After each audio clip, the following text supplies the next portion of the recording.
Lucy Martinez loved looking at the stars. At 8 years old, she knew more about space than most adults back on Earth.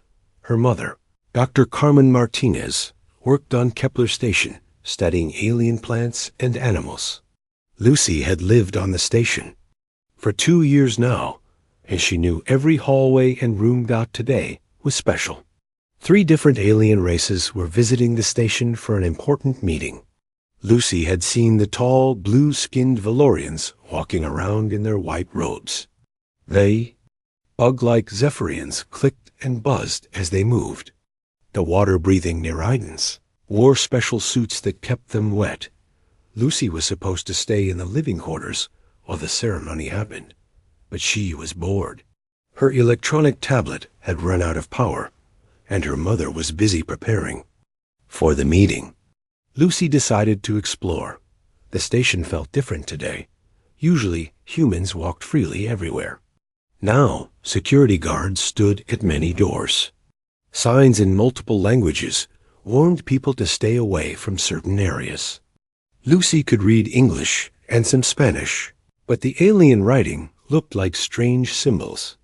She walked down the main corridor, watching the aliens through the big windows. The ceremony was taking place in the central plaza, a huge room with a glass dome showing the stars outside. Lucy pressed her face against the window, watching the colorful robes and strange rituals. The Valorian priest, a very tall alien with golden marks on his blue skin, held something that glowed. Lucy could not see it clearly from where she stood. She wanted a better look. Lucy found a maintenance door that was slightly open. She had used these passages before when playing hide and seek with other children. The narrow tunnel led to different parts of the station. She crawled through the tight space. Following the sounds of the ceremony dot, she emerged in a storage room that connected to the main plaza. Through a crack in the door, she could see everything perfectly. The 3 alien groups stood in a triangle formation. In the center sat a beautiful crystal object on a small table. It was the size of a basketball, but shaped like a flower. Purple and gold light swirled inside it. The Valorian priest spoke in a deep voice that echoed through the room. Lucy did not understand the words, but they sounded important. The other aliens bowed their heads. Even the humans attending the ceremony looked serious. Lucy pushed the door open just a little more to get a better view. The door creaked softly. Nobody seemed to notice. She stepped into the plaza, staying close to the wall behind some tall plants. The crystal was the most beautiful thing Lucy had ever seen. The lights inside moved like slow lightning. Sometimes the purple became pink, and the gold turned silver. She had never seen anything like it. The ceremony continued for several minutes. The priest lifted his hands toward the crystal. The other aliens began humming in harmony. The sound was strange, but pretty. Lucy found herself moving closer without thinking about it. She wanted to see how the lights worked inside the crystal. Maybe it was like the lava lamp in her room, but much more advanced. Lucy had always been curious about how things worked. Her mother said she asked too many questions. Lucy stepped out from behind the plants. She was only 10 feet from the crystal. Now, the purple light seemed to pulse like a heartbeat. The gold swirled faster when the humming got louder. Nobody had noticed her yet. All the aliens and humans were focused on the ceremony. Lucy took another step forward. The crystal was even more amazing up close. She could see tiny sparkles inside the colored lights.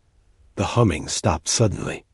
The priest began speaking again in his alien language. He gestured toward the crystal with both hands. The lights inside began spinning rapidly. Lucy reached out, her hand toward the beautiful object.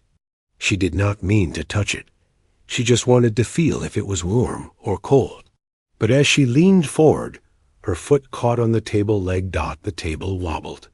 Lucy tried to catch herself, but she was too small. Her hand hit the crystal as she fell. The beautiful object tumbled off the table, and crashed onto the hard floor. The crystal shattered into 1,000 pieces. The purple and gold lights flickered once and then died. The room became completely silent, except for the sound of Lucy hitting. The ground. Lucy sat up quickly, her knee bleeding from the fall. She looked at the broken pieces around her.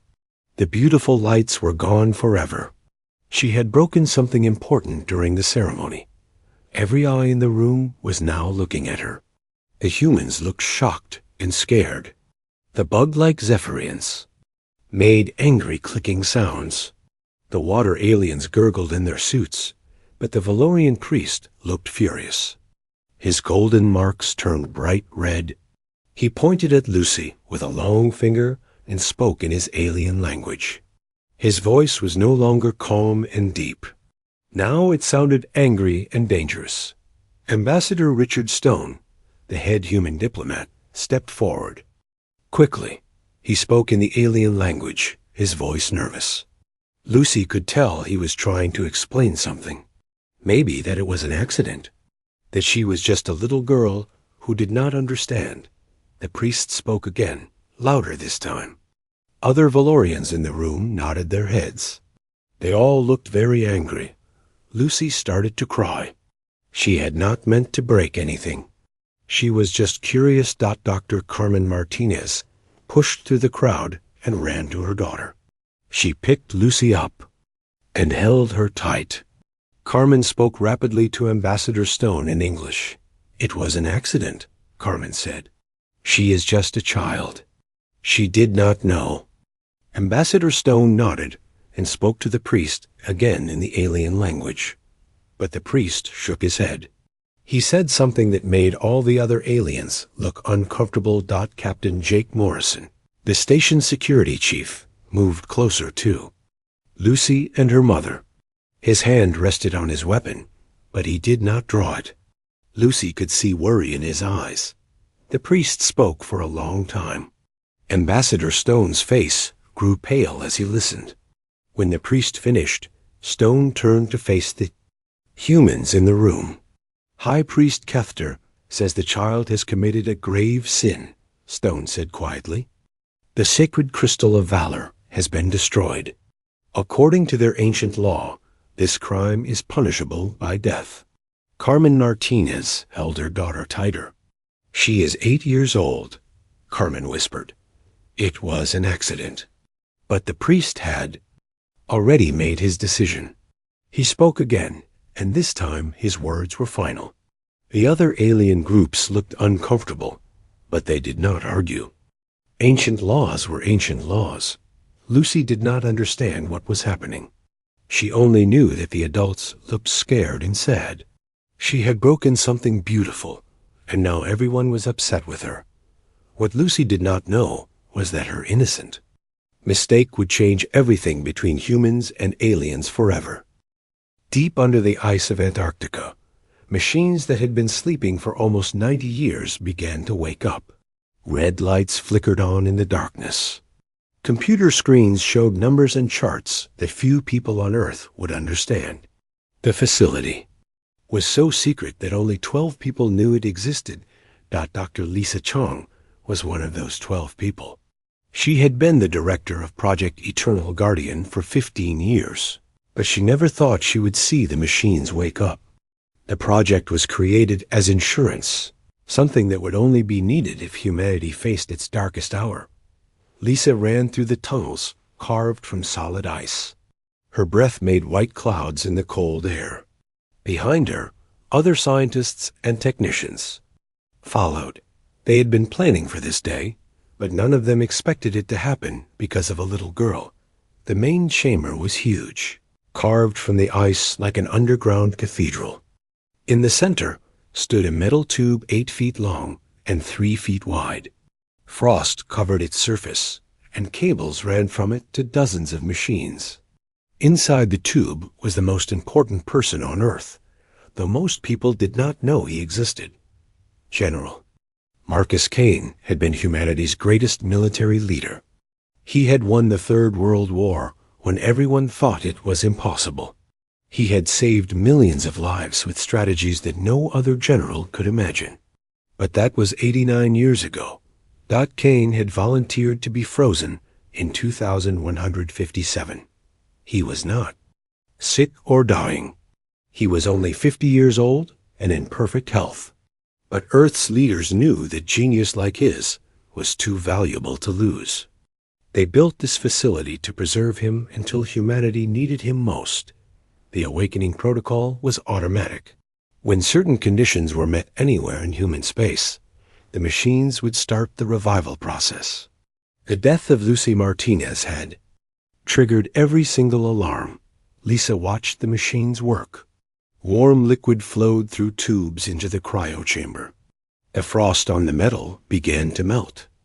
Inside, Marcus Kane's body slowly warmed from the temperature of deep space to normal human body heat. "Vitals look good," called out Dr. Paul Kim from his computer station. "Heart rate increasing. Brain activity rising. He is coming back to us." The process took 6 hours. Lisa had read about it many times, but seeing it happen was different. She was watching a man return from a sleep so deep it was almost like death. A man who had gone to sleep when humanity was confined to one solar system, and was waking up to find them spread across 50 star systems. When the chamber finally opened, steam poured out like fog. Through the white mist, Lisa saw Kane's eyes open. They were gray eyes, sharp and intelligent. Even after nearly 90 years of sleep, they looked alert and ready. Kane sat up slowly, his muscles stiff from the long sleep. He was tall and lean, with black hair that was now streaked with silver. The sleep had preserved his body perfectly, but it could not stop time completely. "Report," Kane said. His voice was rough from not being used, but his first word was exactly what Lisa expected from Earth's greatest military mind. "Sir, I am Dr. Lisa Chong, director of this facility. The date is March 15th, 2246. You have been in cryosleep for 89 years, 4 months and 12 days. Kane nodded and looked around the chamber. His eyes took in every detail, every person, every machine. Lisa could almost see his mind working, processing information and making connections. "Why was I awakened?" Kane asked. Lisa handed him a tablet. "Computer." On the screen was a video file. Kane watched the footage from Kepler Station. He saw 8-year-old Lucy Martinez reach for the crystal. He saw her fall and break the sacred object. He saw the Valorian priest's anger. Then he watched the execution. Kane's expression did not change as he watched the video, but Lisa saw his hands tighten on the tablet. When the video ended, Kane was quiet for a long time. "A child," he said finally. "They killed a human child for an accident." "Yes, sir." The Galactic Council voted to uphold Valorian law. 7 votes in favor, 3 against. The execution was broadcast across all council space as an example. Kane stood up, testing his muscles. The medical team had given him stimulants to help his body recover from the long sleep, but he would need days to return to full strength. "What is Earth's response?" Kane asked. "President Helen Walsh has called for emergency sessions. There are protests in every major city. Some people want war with the Council. Others want to cut all contact with alien species." Kane walked to a wall screen showing a map of known space. Human territory was marked in blue, covering dozens of star systems. Council space was much larger, marked in different colors for different alien species. "What military assets do we have?" Kane asked. Dr. Chong looked nervous. "Sir, you would need to speak with military command about that. I am just a scientist." Kane turned to look at her. His gray eyes were calm but intense. "Doctor, I have been asleep for almost 90 years. In that time, humanity has spread to the stars and made contact with alien civilizations. A human child has been murdered by those aliens, and Earth needs to respond. I need information, and I need it now. Lisa nodded quickly. President Walsh is flying here now. She should arrive in 8 hours. Admiral Susan Wright is coming with her. They will have all the military information you need. Kane walked around the chamber, stretching his muscles and getting used to being awake. Tell me about the aliens. How many species are in this council? 15 species, sir. The 3 largest are the Valorians, who are religious fanatics, the Eldari, who are peaceful traders, and the Corvan Empire, who are warriors but follow strict honor codes. And they see humans as what? Pets? Servants? Junior members, sir. We have been part of the council for only 20 years. We get 1 vote out of 15 on all decisions. The council sees us as a young race that needs guidance. Kane stopped walking and looked at Lisa directly. They killed Lucy Martinez to teach us our place. It was not a question. Kane understood the politics immediately. The execution was not just about broken religious law. It was about showing humanity that they were not equal partners in the galaxy. Yes, sir. That is what many people believe. Kane was quiet for several minutes, thinking. Lisa watched him pace back and forth, his mind working on problems she could not imagine. This was the man who had won impossible wars. This was the man Earth had saved for its darkest hour. Doctor, I need you to send a message to President Walsh. Tell her to recall all human diplomats from council space immediately. Say it is for mourning Lucy Martinez, but I want every human asset pulled back to our territory. Sir, that could be seen as hostile. Kane smiled, but it was not a pleasant smile. Doctor, they executed an 8-year-old girl on live broadcast to show us our place in their galaxy. Hostility is exactly what I intend. Lisa nodded and went to send the message. Kane continued studying the star map, his mind already working on strategies and plans. He had been awakened because humanity needed him. He would not let them down. But first, the galaxy needed to learn what happened when you made humans angry. They had killed one of humanity's children. That was their first mistake. Their second mistake was thinking humans would accept it quietly. President Helen Walsh arrived at the Antarctic facility with the largest security detail ever assembled for a presidential visit. Admiral Susan Wright came with her, along with the heads of every major military branch. They all wanted to meet the legend who had been sleeping under the ice.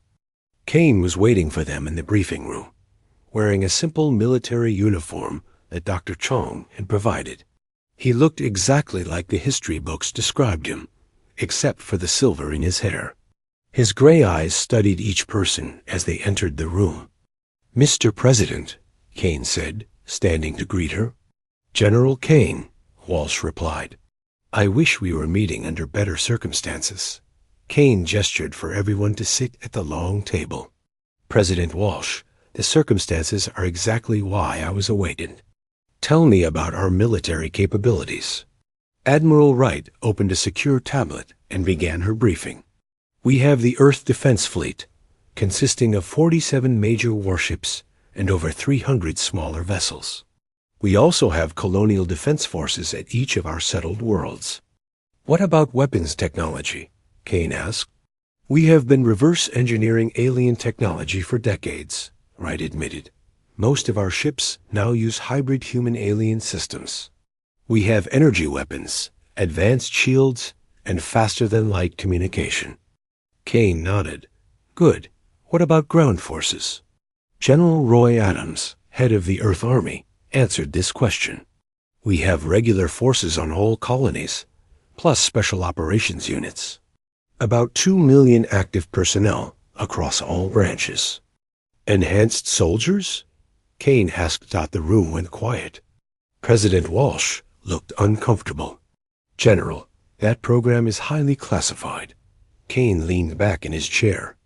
President, I have been cleared for every secret project on Earth since before most of these people were born. If we have enhanced soldiers, I need to know about them. Walsh nodded to Dr. Tony Rodriguez, who had been sitting quietly at the end of the table. Rodriguez was a small man with nervous eyes, but Kane could tell he was brilliant.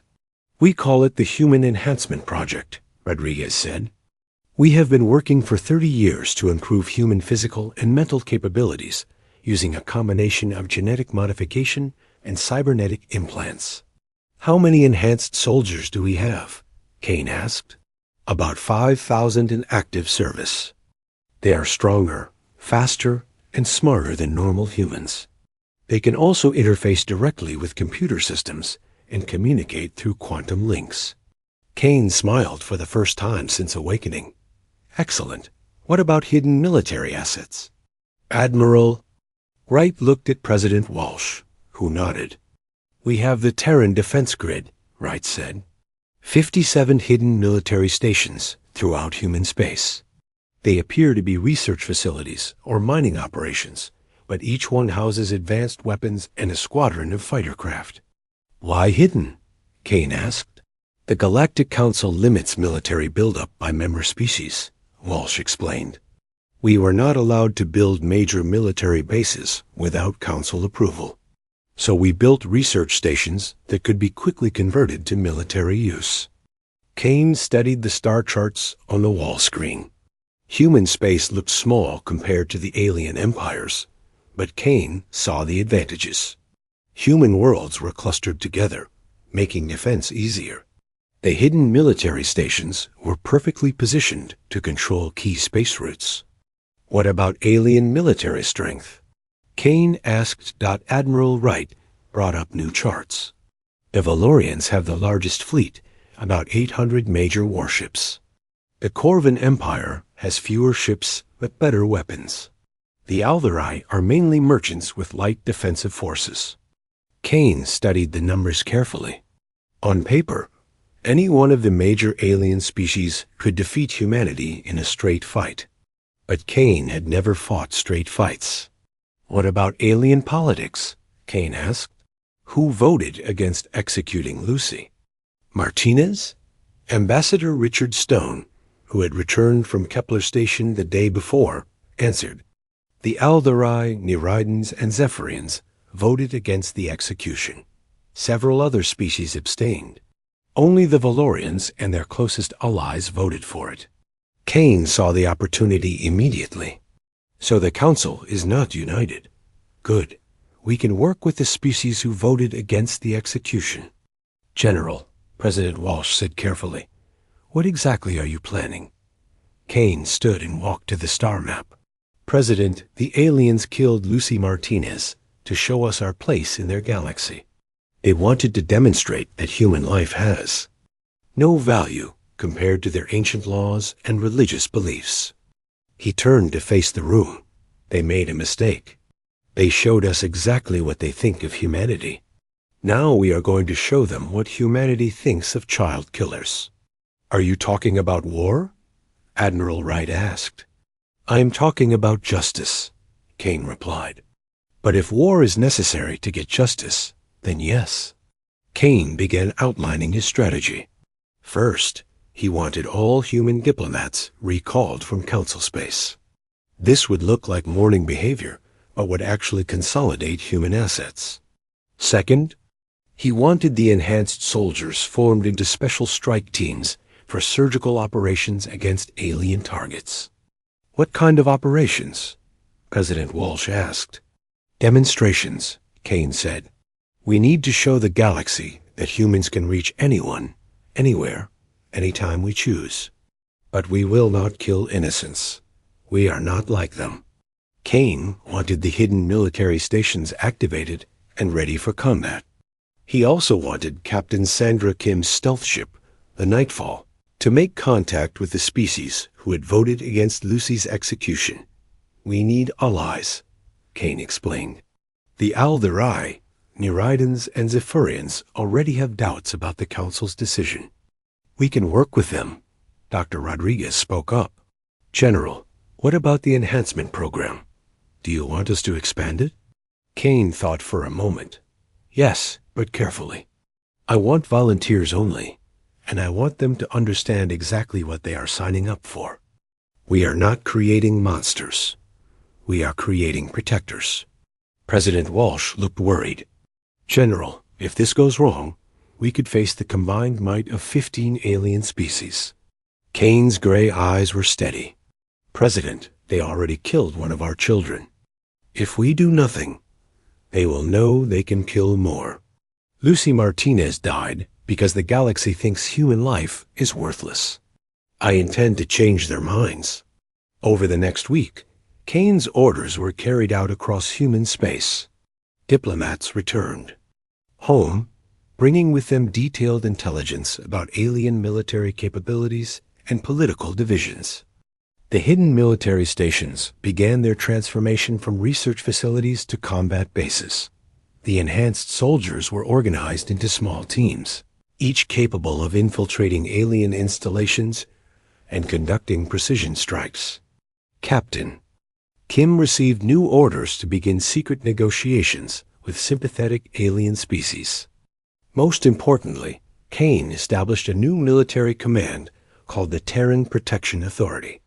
Its mission was simple: ensure that no human child would ever again die for the religious laws of alien species. Reports showed massive protests on every human world. Lucy Martinez's face appeared on signs and banners. Her name became a rallying cry for human independence from alien control. The galaxy was about to learn that humanity had grown beyond the young species that had begged for membership in the Council 20 years ago. They had awakened something ancient and powerful in the human spirit, the absolute refusal to let children be harmed by those who should protect them. Kane stood in his new command center, watching reports come in from across human space. Recruitment centers were overwhelmed with volunteers. Factories were retooling to produce weapons and ships. The entire human race was mobilizing for war. But Kane was not interested in conquest. He was interested in justice. The galaxy had killed Lucy Martinez to teach humanity a lesson. Now humanity was going to teach the galaxy a lesson in return. The message would be simple: hurt our children and face the consequences. General Kane studied the holographic display in his command center. The image showed a massive alien ship floating in space near the Valorian home world. The ship was called the Sacred Vessel, home to High Priest Kethter and 3,000 other Valorian religious leaders. This is our target, Kane told the team of enhanced soldiers standing around the table. Sergeant Danny Foster, your team will infiltrate this ship and deliver our message. Sergeant Foster was 6 feet tall with enhanced muscles and cybernetic implants behind his ears. His team consisted of 5 other enhanced soldiers, each trained for different specialties. They could move faster, think quicker, and fight better than any normal human. What is the message, sir? Foster asked. Kane activated another display. This one showed a recording of Lucy Martinez from before her death. The little girl was laughing and playing with a toy spaceship, completely innocent and happy. You will leave this recording in the High Priest's private chambers, Kane said, along with a note explaining that humans can reach anyone, anywhere. But we choose to show the mercy that he did not show Lucy. Foster nodded. No casualties? None, Kane said firmly. We are not murderers. We are teachers. The galaxy needs to learn that humanity has grown beyond what they think we are. While Foster's team prepared for their mission, Captain Sandra Kim was already in alien space aboard the stealth ship Nightfall. The ship was invisible to alien sensors, using technology that humans had developed by studying crashed alien vessels. Kim's mission was different, but equally important. She was meeting with representatives of the 3 species who had voted against Lucy's execution. The Aldari ambassador Veltana had agreed to a secret meeting on a neutral trading station. The meeting took place in a small room rented under false names. Veltana was tall and thin with pale skin and large eyes. The Aldari were peaceful traders who had never fought a war in their recorded history. "Captain Kim," Veltana said in perfect English, "my people are disturbed by the child's death." "It was wrong. Thank you for saying so," Kim replied. "But words alone will not bring Lucy back. We need action." Veltana looked nervous. "What kind of action?" Kim showed her a data pad with information about Valorian military movements, intelligence sharing, trade agreements, perhaps a mutual defense pact between our species. "The Aldari do not fight wars," Veltana said. "We are not asking you to fight," Kim explained. "We are asking you to stand with us when we demand justice for Lucy Martinez. The galaxy needs to know that not everyone supports child murder."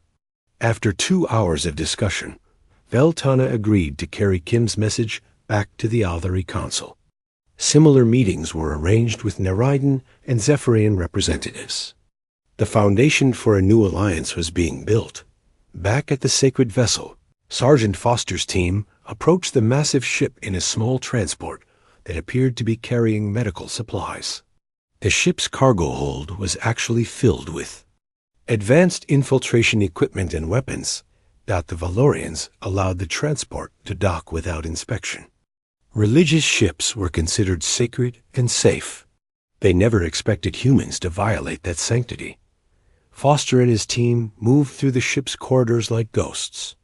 Their enhanced reflexes and cybernetic implants allowed them to avoid security, cameras and motion sensors. They had studied the ship's layout for weeks and knew exactly where to go. The High Priest's chambers were in the most secure part of the ship, protected by multiple layers of security. But the Valorian security systems were designed to stop conventional attacks, not enhanced humans with advanced technology. Foster's teammate, Corporal Lisa Park, used her cybernetic implants to hack into the ship's computer system. She disabled alarms and security cameras along their route. The Valorians had no idea that humans were walking through their most sacred ship. They reached the High Priest's chambers in 30 minutes. The room was enormous, filled with religious artifacts and golden decorations. At the center stood a meditation altar where Kethter performed his daily prayers. Foster placed the recording device on the altar, along with a handwritten note in the Valorian language. The note was simple. "We could have killed you, but we choose mercy. This is what you should have chosen for Lucy Martinez." The team left the same way they came, invisible and silent. They were back on their transport and heading toward human space before the Valorians discovered the recording. When High Priest Kethter found the device, he was furious. The sacred vessel was supposed to be impregnable. No alien had ever set foot in the High Priest's chambers without permission. Yet humans had walked in and out without anyone noticing. The recording showed Lucy Martinez playing and laughing, completely innocent. The note reminded Kethter that the humans could have killed him but chose not to. It was a demonstration of power and mercy combined. Kethter immediately contacted the Galactic Council, demanding military action against humanity. But the other council members were confused and worried. How had humans infiltrated the most secure Valorian ship? What other capabilities did they have? News of the infiltration spread quickly through council space. Every alien leader began to worry about their own security. If humans could reach the High Priest of the Valorians, they could reach anyone. Meanwhile, Captain Kim was meeting with other alien representatives. The Zephyrian hive mind was interested in human technology, especially their ability to work as individuals while coordinating as a group. The Nereidans offered to remain neutral in any conflict between humans and Valorians. "Why should we support your cause?" asked Commander Reef Dahl of the Nereidans. Kim showed him images from the Valorian execution of Lucy Martinez. "Because today they killed a human child for breaking their religious law. Tomorrow they might kill Nereidan children for swimming in sacred waters." The Nereidan commander's gills fluttered with emotion. His own people had suffered under Valorian religious extremism in the past. What do you propose? Stand with us when we demand justice, Kim said. Help us change the council so that no child of any species dies for innocent mistakes. Similar conversations were happening across alien space. The coalition against the Valorian position was growing stronger. Species who had been quiet before were beginning to speak up. General Kane watched reports from his command center. The first phase of his plan was working perfectly. The aliens were starting to understand that humanity was no longer the weak junior member they could push around. But Kane knew this was just the beginning. The Valorians would not accept humiliation quietly. They would demand action from the HFY Council, probably military action against human space. Admiral Wright, Kane called to his naval commander. Are our hidden bases ready?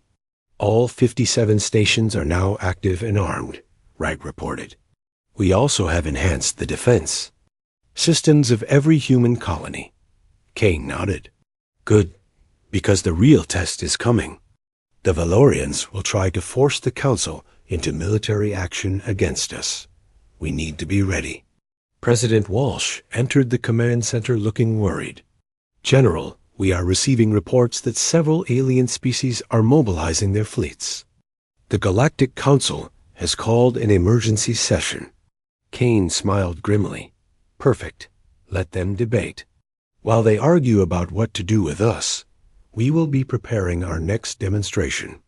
He turned to face the room full of military officers and government officials.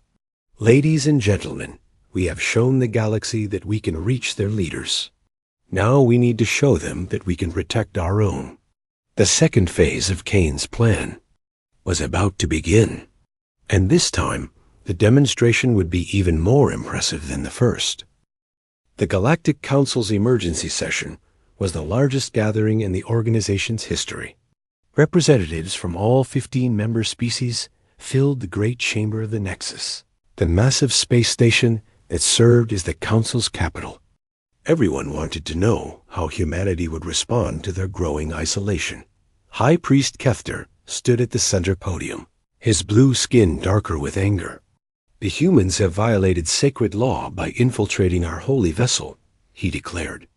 They must be punished for this crime against the Valorian people. Ambassador Veltana of the Aldari spoke next.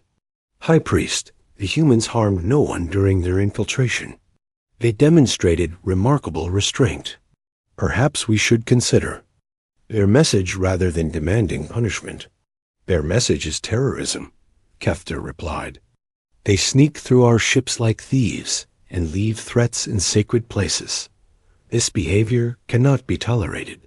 Commander Reef Tal of the Nereidans rose to speak. The humans did not leave threats. They left a recording of the child we executed, and a note about mercy. They showed us what we failed to show the girl. The debate continued for hours. The alien species were divided. Some supported the Valorians and demanded military action against humanity. Others were beginning to question whether executing Lucy Martinez had been the right decision. While the aliens argued, General Kane was preparing his final demonstration. The human fleet approached the Nexus in full battle formation, led by the flagship UE's Redemption. The ships appeared on alien sensors, like a ghost fleet materializing from nowhere. Admiral Wright, begin Phase 1. Kane ordered from the bridge of the Redemption. Human ships surrounded the Nexus in perfect formation. They had approached using advanced stealth technology that the aliens had never seen before. One moment space around the station was empty. The next it was filled with human warships. The Nexus defense systems activated immediately, but the weapons could not lock onto the human ships. Kane's forces were using jamming technology developed from studying captured alien equipment for decades. This is General Marcus Kane of the Terran Protection Authority. Kane broadcast to the entire Council. I request an immediate audience with the full Galactic Council. The Council chamber erupted in chaos. Some aliens were terrified by the sudden appearance of the human fleet. Others were amazed by the technology that had allowed them to approach undetected. All of them were confused about who Marcus Kane was. High Priest Kethter was the first to respond. Unknown human, remove your ships from council space immediately, or face the consequences. Kane's reply was calm and measured. High Priest, I am here to discuss the murder of Lucy Martinez and the future relationship between humanity and the Galactic Council. You may choose to meet with me peacefully, or I can demonstrate why that would be the wiser option. You dare threaten the Council? Kethter demanded. Kane nodded to Admiral Wright. Across Council space, human strike teams simultaneously disabled defense platforms around 12 major Valorian military installations. The attacks were surgical and precise. No aliens were killed, but every target was left completely defenseless. I do not make threats, Kane replied. I make demonstrations. Your military installations have been neutralized without casualties. This shows you what humanity is capable of when we choose to act. The council chamber fell silent. In less than 5 minutes, humans had disabled military targets across multiple star systems. The coordination and precision required for such an operation was beyond anything the aliens thought humans could achieve. Council leader Zephron of the Corvan Empire stood to address Kane directly. General Kane, you have demonstrated your military capabilities. What do you want from the Council? Kane's image appeared on the main screen of the council chamber. He was wearing his military uniform with the insignia of the Terran Protection Authority. His gray eyes were steady and determined. I want justice for Lucy Martinez, Kane said. I want a formal apology from the Galactic Council for executing an innocent child. I want reparations paid to her family.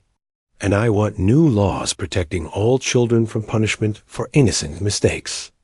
High Priest Kethter interrupted. Impossible. Valorian law has existed for thousands of years. We will not change our sacred traditions for humans. Kane's expression did not change.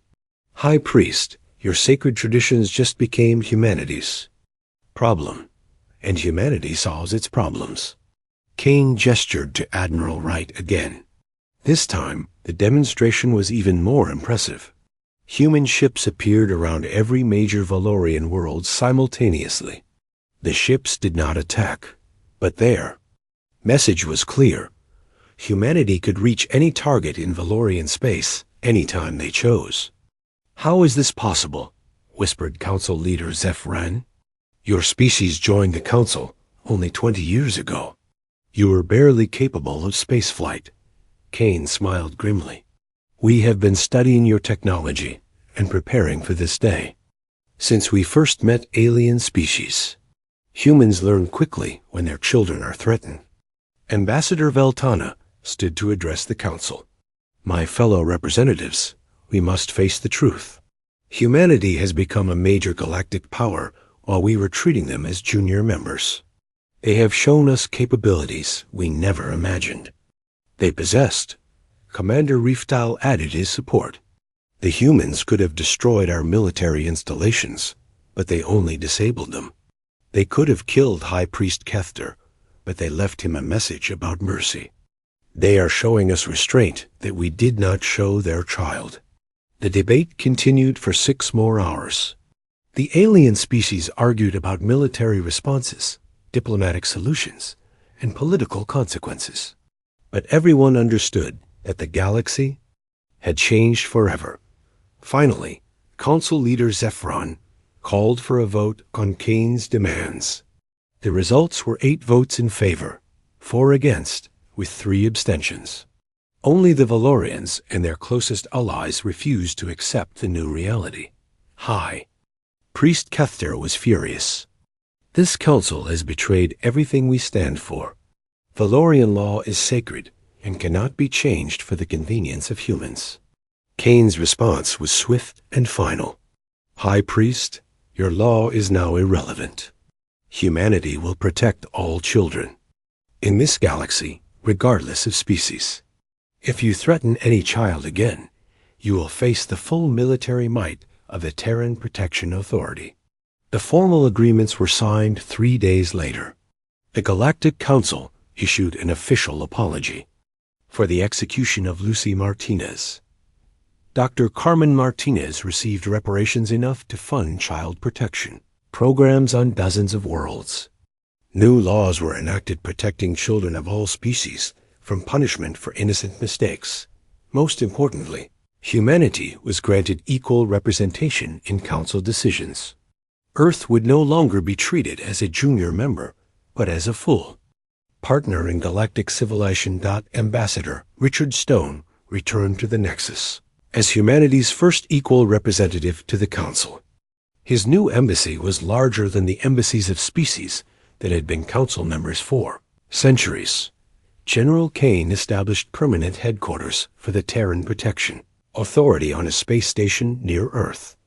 The organization's mission was simple: ensure that no child of any species would ever again die for the religious laws or ancient traditions of others. Dr. Carmen Martinez became the first director of interspecies child protection, working directly with the Galactic Council to create new safeguards for young beings throughout council space. Her daughter's death had become the foundation for protecting millions of other children. The enhanced soldiers who had carried out Kane's demonstrations were reorganized into the Galactic Child Protection Force. They were stationed throughout council space with orders to intervene if any species threatened children for religious or cultural reasons. Captain Sandra Kim was promoted to admiral and given command of the new diplomatic fleet. Her ships would maintain the alliances Kane had built with sympathetic alien species and worked to expand human influence through peaceful means. 6 months after Lucy Martinez's death, the first Interspecies Children's Festival was held on New Geneva Station. Human children played alongside young Alvari, Nereiden hatchlings, and Zephyrian larvae. The festival was protected by both human and alien security forces working together. A memorial plaque in the station's central plaza bore Lucy Martinez's name and the words that had become humanity's promise to the galaxy: never again will a child pay for the sins of ignorance.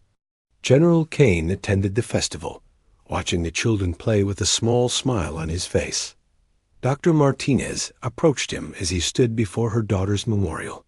"Thank you, General," she said quietly. Lucy would have loved seeing all these children playing together. Kane nodded. "Your daughter's death was not in vain, Doctor. She changed everything. The galaxy is safer for all children because of what happened to her." As Kane watched the children play, he thought about the journey that had brought them to this moment. Humanity had gone from being victims to protectors in less than a year. They had shown the galaxy that human life had value and that human resolve was unbreakable. The Valorians had made their choice when they executed Lucy Martinez. They had intended to teach humanity humility and obedience. Instead, they had awakened something far more dangerous: humanity's absolute determination to protect the innocent.